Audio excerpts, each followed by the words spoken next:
السلام علیکم۔ موجودہ حالات میں ہمیں سب سے زیادہ کس بات کی طرف توجہ دینی چاہیے، یہ سمجھنا بہت ضروری ہے۔ ہر بات کی طرح اس بات کو بھی اللہ کے رسول صلی اللہ علیہ وسلم نے بہت بہترین انداز میں سمجھایا اور بہت بہترین راستہ دکھایا ہے۔ آپ صلی اللہ علیہ وسلم نے فرمایا، بے شک مجھ سے پہلے ہر نبی پر لازم تھا کہ اپنی امت کے حق میں جو بھلی بات معلوم ہو وہ بتائیں، اور جو بات ان کے حق میں بری معلوم ہو اس سے ڈرائیں۔ اور تمہاری اس امت کے شروع حصے میں سلامتی اور عافیت ہے، اور اس کے آخر حصے میں آزمائش ہوگی، اور ایسے ایسے معاملات ہوں گے جن کو تم برا سمجھو گے، پھر ایسے فتنے ہوں گے کہ ایک کے مقابلے میں دوسرا ہلکا معلوم ہوگا۔ جب کوئی فتنہ آئے گا، مومن کہے گا کہ اس میں میری تباہی ہے، پھر وہ فتنہ ظاہر ہو جائے گا۔ پھر ایک فتنہ آئے گا تو مومن کہے گا کہ اس میں میری تباہی ہے، پھر وہ فتنہ بھی ظاہر ہو جائے گا۔ لہٰذا جسے اس بات کی خوشی ہو کہ وہ دوزخ سے بچا لیا جائے اور جنت میں داخل کیا جائے، تو اسے ایسی حالت میں موت آنی چاہیے کہ وہ اللہ تعالیٰ پر اور آخرت پر ایمان رکھتا ہو، اور اسے چاہیے کہ لوگوں کے ساتھ ایسا معاملہ رکھے جیسے وہ پسند کرتا ہے کہ لوگ اس کے ساتھ رکھیں۔ حوالہ ابن ماجہ۔ اس حدیث سے واضح ہے کہ آخر دور میں پے در پے فتنے آتے رہیں گے۔ ہر پچھلا فتنہ پہلے سے زیادہ سخت ہوگا، یہاں تک کہ ان میں سے ہر فتنے کو دیکھ کر ایمان والوں کو خوف ہوگا کہ کہیں اس فتنے کی وجہ سے ایمان نہ چلا جائے، کیونکہ اس وقت تک کے فتنوں میں بڑا فتنہ وہی ہوگا، پھر وہ فتنہ سب پر ظاہر ہو جائے گا۔ ایمان والے اس سے بچتے رہیں گے، نہ بچنے والے اس میں مبتلا ہوتے رہیں گے۔ اس کے بعد پھر ایک فتنہ آئے گا جس کو دیکھ کر ایمان والوں کو پھر خوف ہوگا کہ کہیں اس فتنے کی وجہ سے ایمان نہ چلا جائے، کیونکہ اس وقت تک کے فتنوں میں وہ بڑا فتنہ ہوگا۔ اس فتنے کا شر و فساد پچھلے فتنے سے زیادہ ہوگا۔ اسی طرح فتنے آتے رہیں گے اور ایسے ایسے معاملات ہوتے رہیں گے جو عام طور پر برے معلوم ہوتے ہیں، جیسے کہ جان و مال کا نقصان، بھوک پیاس، بیماریاں، عزت و وقار کا نقصان، رشتوں میں خرابی، ڈر، خوف وغیرہ۔ ایسے حالات آئیں گے کہ ایک طرف یہ سارے نقصانات اور دوسری طرف ایمان کا نقصان ہوگا، تو اس وقت بندے کی یہی آزمائش ہوگی کہ وہ کون سا نقصان اٹھانے کے لیے راضی ہوتا ہے۔ دیکھا جائے تو کافی زمانہ پہلے سے ہم پر ایسا دور آ چکا ہے، ایمان کو خراب کرنے والے فتنے پے در پے ظاہر ہو رہے ہیں۔ ہمارے دور میں یہ معاملات بہت بڑھ چکے ہیں، بچنے والے بچ رہے ہیں، نہ بچنے والے ہلاک ہوتے جا رہے ہیں۔ ایسی صورت میں جنت میں جانے اور دوزخ سے بچائے جانے کی جس کی خواہش ہے، اس کے لیے رسول اللہ صلی اللہ علیہ وسلم نے ان فتنوں سے بچنے کا ایک طریقہ نصیحت میں ارشاد فرمایا۔ ہر دور کے لوگوں میں واقعی جس کی یہ خواہش رہی ہے، اس نے اس نصیحت کو کان لگا کر سنا اور اس کو دل و جان سے قبول کر کے اسی کے مطابق زندگی گزاری ہے۔ نصیحت یہی ہے کہ فتنوں کے دور میں سب سے زیادہ فکر اور سب سے زیادہ کوشش اس بات کی ہونی چاہیے کہ موت کے وقت تک ایمان سلامت رہے، اور لوگوں کے ساتھ ایسے ہی ایمانداری سے معاملات کرتا رہے جیسے اپنے حق میں دوسروں سے ایمانداری چاہتا ہے، اور اس سب کے لیے جو کچھ جتن کر سکتا ہے کرے۔ یہاں اس بات پر خاص توجہ دینے کی ضرورت ہے کہ فتنوں کے دور میں دنیاوی ساز و سامان، عیش و آرام، مال و دولت اور ساری فانی چیزیں جو کم یا زیادہ ہوتی ہی رہتی ہیں اور ایک دن پوری طرح ختم ہو جائیں گی، ان کی طرف سب سے زیادہ توجہ دینے کی ضرورت نہیں ہے۔ ان کو بس اتنی ہی اہمیت دینی چاہیے جتنے کی ضرورت ہے، باقی ساری توجہ ایمان کی طرف دینی چاہیے، کیونکہ یہ سب چیزیں کم یا زیادہ ہونے اور ختم ہونے کے لیے ہی پیدا ہوئی ہیں، لیکن ایمان ختم کرنے کے لیے نہیں ملا ہے۔ اصل بات یہ ہے کہ فتنوں کے دور میں سب سے زیادہ خطرہ ایمان کو ہوتا ہے، بلکہ ایمان کی ہی آزمائش کے لیے فتنے پیدا ہوتے ہیں۔ باقی دنیا کا ساز و سامان کبھی دے کر اور کبھی چھین کر انسان کو آزمایا جاتا ہے کہ وہ ایمان پر قائم رہتا ہے یا نہیں۔ اس لیے سب سے زیادہ فکر ایمان کی سلامتی کی ہی ہونی چاہیے۔ ایمان والوں کی یہی صفت اس حدیث میں بیان ہوئی ہے، اور ایمان کی حفاظت کی فکر کے ساتھ کوشش بھی کرنے کا حکم دیا گیا ہے کہ جب موت آئے تو اس وقت بندے کی حالت یہ ہونی ضروری ہے کہ اس کا اللہ اور آخرت پر ایمان سلامت ہو۔ یہ حکم اس شخص کے لیے ہے جسے جنت میں جانے کی خواہش ہے، ورنہ جسے جہنم ہمیشہ کا ٹھکانہ ہونے سے ڈر نہیں لگتا، وہ بے دھڑک فتنوں میں پڑے اور برباد ہو جائے۔ اس کو کسی احتیاط، کسی فکر اور کسی کوشش کی ضرورت نہیں۔ ان فتنوں کے دور میں اپنے ایمان و عمل کی حفاظت نہ کر کے لاپرواہ رہنے والوں کی حالت کیا ہوتی ہے، اس کو اس حدیث میں بیان کیا گیا ہے۔ رسول اللہ صلی اللہ علیہ وسلم نے فرمایا، بادروا بالاعمال فتنا كقطع الليل المظلم يصبح الرجل مؤمنا ويمسي كافرا او يمسي مؤمنا ويصبح كافرا يبيع دينه بعرض من الدنيا۔ ان فتنوں کے آنے سے پہلے جلد سے جلد نیک اعمال کر لو جو اندھیری رات کی طرح چھا جائیں گے۔ صبح آدمی ایمان والا ہوگا اور شام کو کافر، یا شام کو ایمان والا ہوگا اور صبح کافر، اور دنیاوی فائدے کی خاطر اپنا دین بیچ ڈالے گا۔ حوالہ مسلم شریف۔ اس حدیث میں اس دور کی بات کی گئی ہے جب جہالت اتنی عام ہو جائے گی کہ ایک عام انسان کے لیے اس وقت نیک و بد کے درمیان فرق کرنا اس طرح ناممکن ہو جائے گا جس طرح کی اندھیری رات میں کسی کو پہچاننا ممکن نہیں ہوتا۔ سخت کالی رات جس میں روشنی کا نام و نشان نہ ہو تو آدمی ایک قدم بھی بڑھا نہیں سکتا، اور اگر بڑھائے تو کسی طرح ہلاکت کا شکار ہو جاتا ہے۔ اسی طرح ایک ایسا دور آئے گا جس میں جہالت اور باطل یعنی جھوٹ بہت زیادہ پھیل جائے گا۔ ایمان کو کفر اور کفر کو ایمان کہا جائے گا، جھوٹ کو سچ اور سچ کو جھوٹ کہا جائے گا۔ ان حالات میں لاپرواہی سے جینے والا ہلاک ہوگا، اور یہ سب بہت جلدی جلدی ہوگا، جس کے نتیجے میں آدمی صبح کو تو ایمان کی حالت میں اٹھے گا لیکن رات تک وہ کافر ہو چکا ہوگا، اور رات کو اگر مومن تھا تو صبح ہونے تک کافر ہو جائے گا۔ یعنی لوگوں کے عقیدے، ان کی حالتیں، ان کے طور طریقوں میں بہت زیادہ تبدیلی ہوتی رہے گی۔ کبھی کسی نظریے اور عقیدے پر ہوں گے، دوسرے ہی وقت دوسرے نظریے پر ہوں گے یا شک میں ہوں گے۔ کبھی کسی بات کا وعدہ کریں گے، پھر دوسرے ہی وقت اس وعدے سے پلٹ جائیں گے۔ کبھی دیانت اور امانت پر چلیں گے اور کبھی بد دیانتی اور خیانت پر اتر آئیں گے۔ کبھی سنت پر عمل کرتے نظر آئیں گے اور کبھی بدعت کی راہ پر چلتے ہوئے دکھائی دیں گے۔ کسی وقت ایمان اور یقین کی دولت سے مالا مال ہوں گے اور کسی وقت شبہ، وہم اور کفر میں پڑ جائیں گے۔ غرض کے ہر گھڑی، ہر لمحہ ایسی تبدیلی پیدا ہوتی نظر آئے گی کہ کسی کے بارے میں یہ سمجھنا دشوار ہوگا کہ اس کی اصل کیفیت و حالت کیا ہے۔ ہم میں سے جس کی آنکھیں سلامت ہیں انہیں دکھائی دے رہا ہے کہ یہ سب کچھ آج ہو رہا ہے۔ انٹرنیٹ کی تیزی کے ساتھ لوگوں کی ظاہری اور باطنی حالت بھی تیزی سے بدل رہی ہے۔ اس پر نظر رکھ کر اس حدیث کو سمجھا جائے تو آپ کو محسوس ہوگا کہ ہم ایسے ہی دور سے گزر رہے ہیں جس کا حدیث میں ذکر ہوا ہے۔ دنیا کے معمولی سے معمولی فائدے کے لیے دین بیچنے کو لوگ تیار ہیں۔ ایسے نازک حالات میں وہی شخص سلامت ہے جس نے پہلے سے رسول اللہ صلی اللہ علیہ وسلم کی نصیحت کو یاد رکھا ہوا ہے اور پہلے سے انہی کے بتائے راستے پر چل رہا ہے، اور وہ سمجھا ہوا ہے کہ ایمان اور نیک اعمال کی آخری سانس تک حفاظت کرنی ہے۔ اس نے اتنا علم حاصل کیا ہوا ہے کہ وہ ایمان اور کفر کو سمجھ پائے، اور وہ ایمان اور علم والوں سے تعلق بھی بنائے ہوئے ہے تاکہ پیچیدہ صورتحال میں ان کی مدد سے حق کو پہچان سکے۔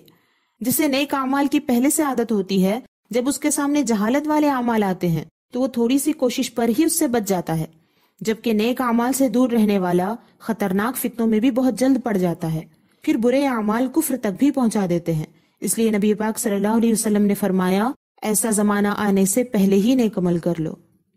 اب رہے وہ لوگ جن کا کمزور ہی صحیح لیکن ایمان کچھ حد تک باقی ہے، لیکن وہ نیک عمل میں لاپرواہ ہیں، ان کے لیے ابھی بھی ایک راستہ ہے کہ اب توبہ کر کے نیک عمل کرنے لگ جائیں، ورنہ ہو سکتا ہے کچھ وقت بعد یہ توبہ کا موقع بھی نہ رہ جائے۔ دوسرے لوگوں کی طرح دیکھا دیکھی خود کو بھی برائی پر ہی ناز ہونے لگے اور نیکی سے نفرت ہو جائے۔ یہ بھی کفر کی ایک صورت ہے۔ اس طرح کے کفر میں ہمارے آس پاس بڑی تیزی سے لوگ مبتلا ہوتے ہوئے نظر آ رہے ہیں۔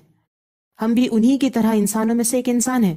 اگر ہم بھی لاپرواہ رہیں گے تو ہمارے دل کو بھی سخت بے ایمان ہونے کے لیے زیادہ دیر نہیں لگے گی، پھر نعوذ باللہ خدا نخواستہ ایک دن فرشتوں کے رجسٹر میں ہمارا شمار بھی ان لوگوں میں ہو جائے گا جو رات کو مومن تھے صبح تک کافر ہوئے، یا صبح مومن تھے رات ہونے تک کافر ہو گئے۔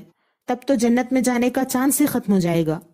اس کے بعد دنیا کی بڑی سے بڑی نعمت کو سنبھال کر کیا ہم اللہ کے عذاب سے بچ پائیں گے؟ 1000 سال جی کر بھی کیا ہم کہیں اور ٹھکانہ بنا پائیں گے؟ نہیں، ہرگز نہیں۔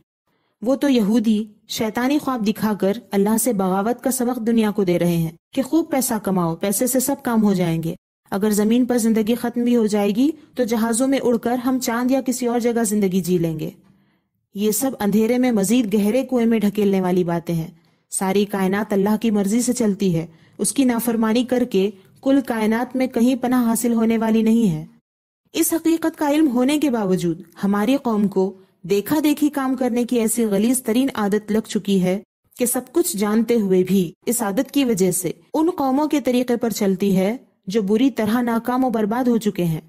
ہماری اس بری عادت کے بارے میں اللہ کے رسول صلی اللہ علیہ وسلم نے فرما دیا ہے کہ یقیناً آنے والے زمانوں میں تم بالشت کے برابر اور ہاتھ کے برابر ان لوگوں کے طور طریقوں کو اختیار کرو گے جو تم سے پہلے گزر چکے ہیں، یہاں تک کہ اگر وہ گوہ یعنی سوسمار جانور کے بل میں جا بیٹھیں گے جو بہت تنگ اور برا ہوتا ہے تو تم اس میں بھی ان کے پیچھے چلو گے۔ صحابہ نے عرض کیا، یا رسول اللہ صلی اللہ علیہ وسلم، وہ لوگ کہ جو پہلے گزر چکے ہیں اور جن کے طور طریقوں کو ہم اختیار کریں گے، کیا وہ یہودی اور عیسائی ہیں؟ حضور صلی اللہ علیہ وسلم نے فرمایا، ہاں وہی ہیں، اور کون؟ حوالہ بخاری شریف، مسلم شریف، مشکات شریف۔ یعنی یقیناً یہود و نصارہ ہی وہ ہیں جن کی دیکھا دیکھی کرنے میں مسلمان اتنی بری طرح پھنسے ہوئے ہیں، جیسا کہ رسول اللہ صلی اللہ علیہ وسلم نے فرمایا، بالشت کے برابر بالشت، ہاتھ کے برابر ہاتھ، یعنی جیسا وہ کرتے ہیں ویسا ہی مسلمان بھی کرنے کی کوشش کرتے ہیں۔ اس نقل بازی میں مسلمان اپنی عقل کا بھی استعمال نہیں کرتے، بے مطلب واہیات، نقصان اور خطرے والے کاموں کے علاوہ سراسر گناہ کے کاموں کو بھی صرف اس لیے کرتے ہیں کیونکہ وہ کام یہودی اور نصرانی کر رہے ہیں۔ اتنی سخت نقل بازی کی وجہ یہ ہے کہ مسلمانوں نے یہ بات اپنے دماغ میں بٹھا لی ہے کہ یہودی اور عیسائی ترقی یافتہ اور کامیاب لوگ ہیں۔ ایسے نقل بازوں کی غلط فہمی دور کرنے کے لیے اللہ تعالیٰ کا یہ ارشاد کافی ہے، کالذین من قبلکم کانوا اشد منکم قوة واکثر اموالا واولادا فاستمتعوا بخلاقهم فاستمتعتم بخلاقکم کما استمتع الذین من قبلکم بخلاقهم وخذتم کالذی خاضوا اولئک حبطت اعمالهم فی الدنیا والآخرہ واولئک هم الخاسرون۔ جیسے وہ جو تم سے پہلے تھے، تم سے زور میں بڑھ کر تھے اور ان کے مال اور اولاد تم سے زیادہ، تو وہ اپنا حصہ برت گئے، تو تم نے اپنا حصہ برتا جیسے اگلے اپنا حصہ برت چکے، اور تم بےہودگی میں پڑے جیسے وہ پڑے تھے، ان کے اعمال ضائع ہو گئے دنیا اور آخرت میں، اور وہی لوگ گھاٹے میں ہیں۔ سورہ توبہ آیت نمبر 69۔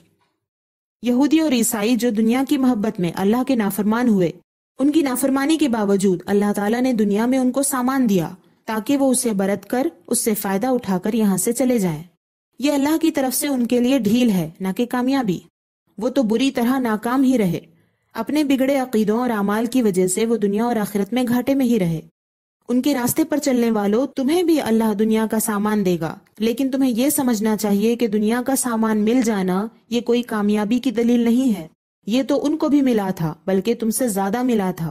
اگر تم بھی اس سامان دنیا کے لیے دین کو ہلکا جان کر ان کے ہی راستے پر چلو گے تو تمہارا بھی انہی کی طرح برا حال ہوگا۔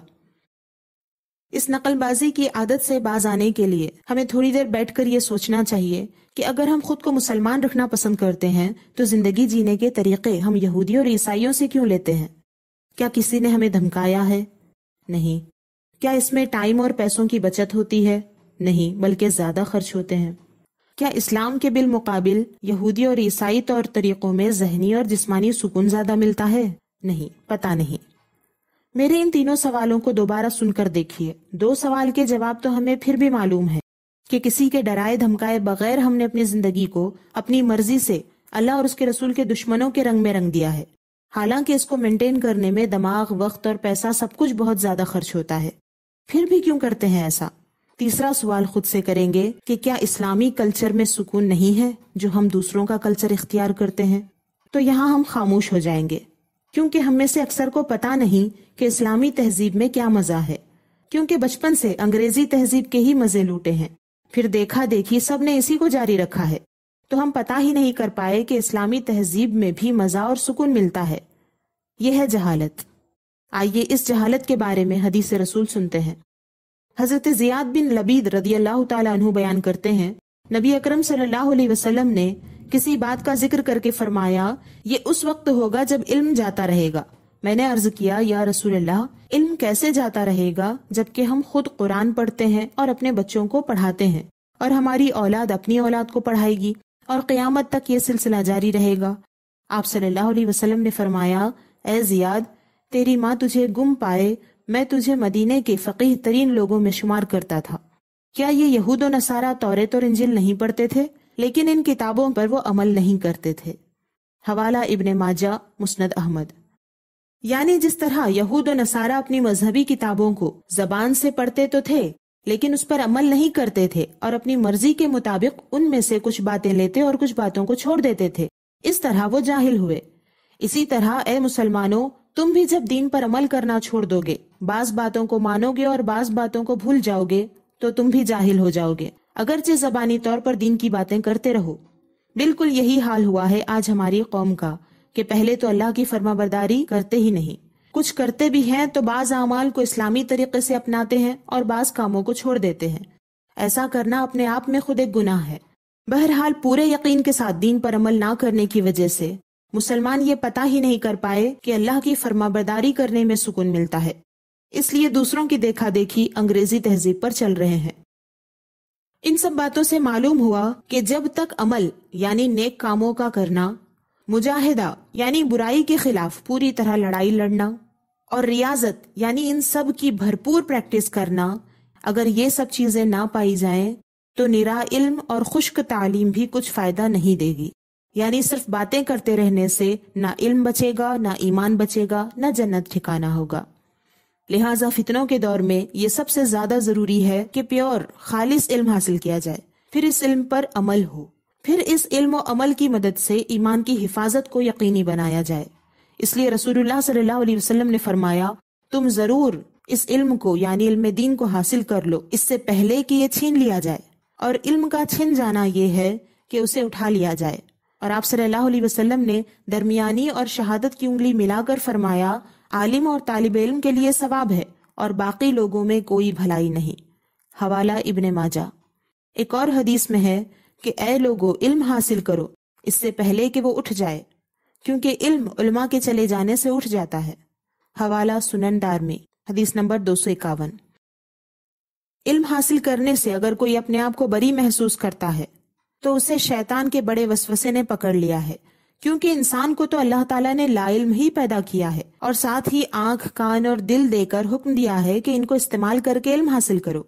اللہ تعالیٰ ارشاد فرماتا ہے، وَاللَّهُ أَخْرَجَكُم مِّن بُطُونِ أُمَّهَاتِكُمْ لَا تَعْلَمُونَ شَيْئًا وَجَعَلَ لَكُمُ السَّمْعَ وَالْأَبْصَارَ وَالْأَفْئِدَةَ لَعَلَّكُمْ تَشْكُرُونَ۔ اور اللہ نے تمہیں تمہاری ماؤں کے پیٹ سے اس حالت میں پیدا کیا کہ تم کچھ نہیں جانتے تھے، اور تمہیں کان اور آنکھ اور دل دیے کہ تم احسان مانو۔ سورہ نحل آیت نمبر 78۔